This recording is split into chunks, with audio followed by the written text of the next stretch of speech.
Hello, my name is Warren Rutherford, owner of the Executive Suite, and welcome to our Performance Evaluation for Employees presentation as part of our weekly Wednesday webinar series. Today we're going to review a number of different reasons to perform evaluations, and as we go through the process, discuss training and communication requirements and other items listed on this seminar objective screen. First, let's look at the terms evaluation and appraisal. You may be aware that they're used interchangeably, and as the definitions indicate here, they are synonymous with each other.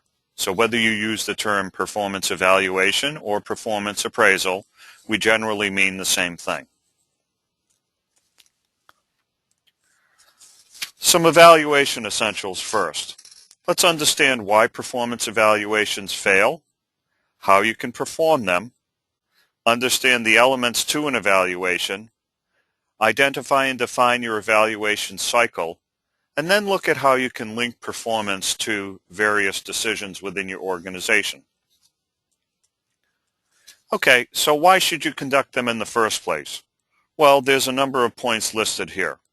With respect to communication, is it important to provide information and feedback about job performance to the employee? Is it important to retain your employees, increase and enhance communication, and provide your employee a means to discuss his or her job responsibilities and duties, along with work circumstances? Now let's look at performance. Do you use performance measurements in relation to agreed upon goals? Do you look to improve the employee's job performance and point out areas of acceptable or outstanding performance? And with respect to training and improvement, do you think it's important to identify areas that need improvement? And do you regularly reevaluate job duties and outline objectives in the way to achieve them? And last but not least, with respect to employee development, are you interested in developing employees for higher levels and more responsible positions within your organization? In my experience, these are some of the reasons why evaluations often fail. The evaluations are done at a desk with no interaction. There's no preparation. There's no real understanding of what performance is, or how we measure it or rate it. The appraisal forms for many of the clients I've worked with are so complicated that it would require an advanced degree just to understand them. And most importantly, there's very little communication about performance during the period being appraised. Talk about no surprises. They often fail because it's always filled with surprises. So let's look at a couple of prerequisites to effective evaluation.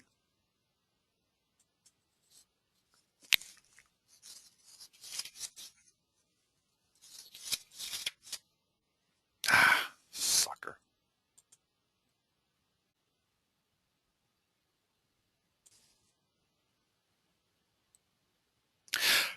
My name is Warren Rutherford, and welcome to our weekly Wednesday webinar series. Today's series is on performance evaluation for employees. In our seminar today, we'll be reviewing the following objectives.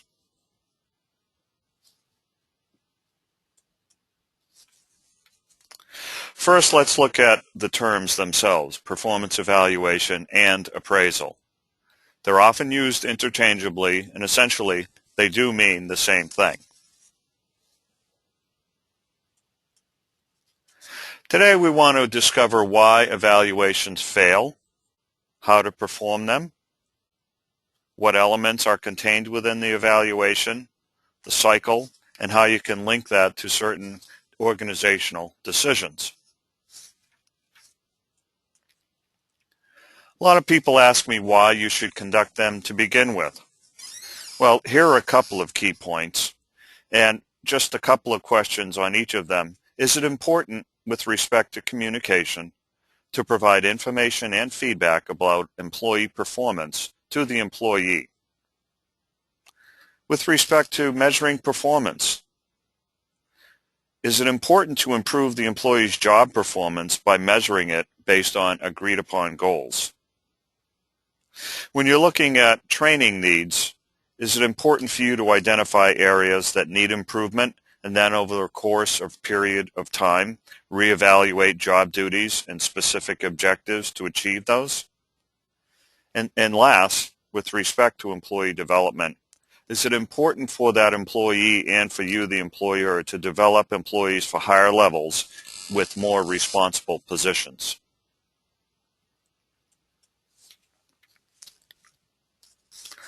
There's a variety of reasons why evaluations fail, and here are several of them on the next two slides. It all comes down to effective communication in my book. If there's little communication about performance during the period when the employee is being appraised, if it's complicated by appraisal forms that require an advanced degree to interpret, and there's little preparation or face-to-face discussion, if the evaluator is biased, if there's no follow-up, if it's just seen as a once-in-a-year event where both parties dread going into the evaluation program, then it's possible that it's not going to be a very effective process and program. So here are a couple of prerequisites. First off, let's understand that evaluators have biases. Yes, they do. And bias, as it's defined here, can come in a number of different flavors, shapes, and sizes. And I won't go into detail on them, but suffice it to say that there are many of them on this list that can give an evaluator and an employee cause. For instance, halo effect. You may give someone a high or low rating in one area, and it influences the whole rating. You may give higher ratings to those with the greatest length of service. And you may let a personal relationship with the employee influence the appraisal. And I've seen many instances where there's a central tendency to give everyone the same average rating or avoid extremes. So it's important to understand the evaluator bias as you go through this process. Secondly, let's look at how you observe and document employee performance. Think about using a memory jogger, being open-minded and objective, writing information down using a standard agreed-upon form. Be consistent by observing, documenting, and communicating to all employees being evaluated, and be specific, pointing out specific performance incidents. Next, be willing to provide feedback. Sure, communicate to the employee at the time something positive or negative occurs. And then during the course of the year, conduct meetings at least quarterly to review progress and provide feedback. And both parties, the employee and the evaluator, should document. Now, there's a number of different performance evaluation models, and I've listed a few here, and there are combinations of each of these. But what's important about most of these is that common to them are goals and objectives, a listing and understanding of primary duties, training and support needs, quality and volume of work, knowledge of the job, work effort and initiative, dependability, customer service, decision-making, leadership. These are all either qualitative or quantitative evaluation points within an evaluation model. So let's look a little bit below the surface on each of these. With respect to formal appraisals, they're usually performed twice a year, and common to all models is a rating base. Each category is either point scored or weighted, and then you have a final numerical result that's tied to a performance grid. A 360 program looks at the employee being evaluated and being evaluated by subordinates and superiors, usually more common in a work team, and it may or may not be anonymous, and it may or may not be electronic. And the emphasis here really is on teamwork. So what I've often found in 360 type of appraisal programs is there's an awful lot of honesty and respect between and amongst each of the employees and the evaluator, because essentially they're all helping each other out. And then as part of a 360, there's usually a self-appraisal process. Sometimes this can also stand by its own. And it allows the employee to reflect on his or her performance. And don't be surprised by this. On a self-appraisal process, I found that employees are quite willing, if they know there's going to be value put to the end result, to be fairly critical about their performance. On a team work unit basis, the key here is to look at the work unit that's under review.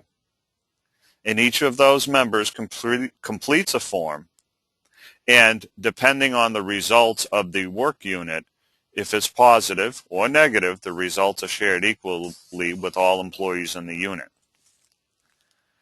Next up, the competency-based model. A little bit more difficult to develop, but here we're looking at individual and or group competencies required by the employees or the team.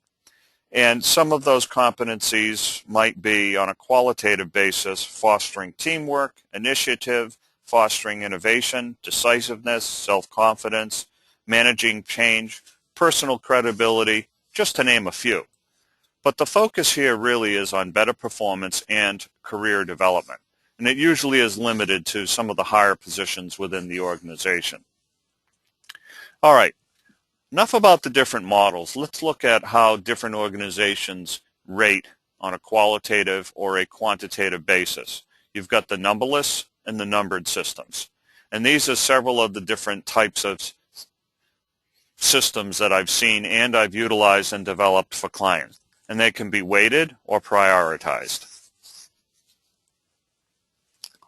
All right, what's the purpose of an evaluation?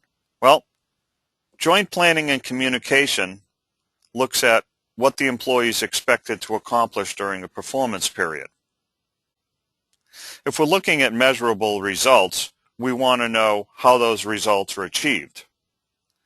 And as far as performance goals and meaningful feedback go, if they're jointly established, they're good objective indicators of whether performance objectives are met. And ongoing year-round communication is critical to the success of any particular process. How well is that employee meeting those objectives, and what steps are needed to be taken by both parties to ensure the objectives are met? If you can identify a corrective action plan in their professional development, you can then incorporate educational and training opportunities.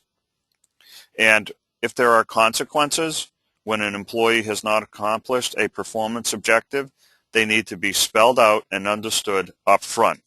And last, establish a reliable and rational basis for determining pay changes. The evaluation cycle depicted here on an annual basis starts in July. It could coincide with your fiscal year, or if your fiscal year started in January, just change the dates. But essentially the cycle includes regular reviews. It's important that you both understand the purpose of the process and the need for objectivity. All right, a couple of elements to evaluation. Make sure there's a pre-performance planning meeting held in order for you and the employee to review expectations, look at major position duties, objectives, competencies, and development of an action plan. During the course of the evaluation period, meet periodically with the employee to discuss performance, actual compared to planned performance expectations. Both parties should take notes in these coaching sessions. And then the evaluator needs to work with the employee to assess on a preliminary basis all of the elements of the evaluation. The employee should, using their own documents, conduct a self-appraisal during the course of the performance period and discuss these with the evaluator. Now, when you get to the sense of having a reappraisal for below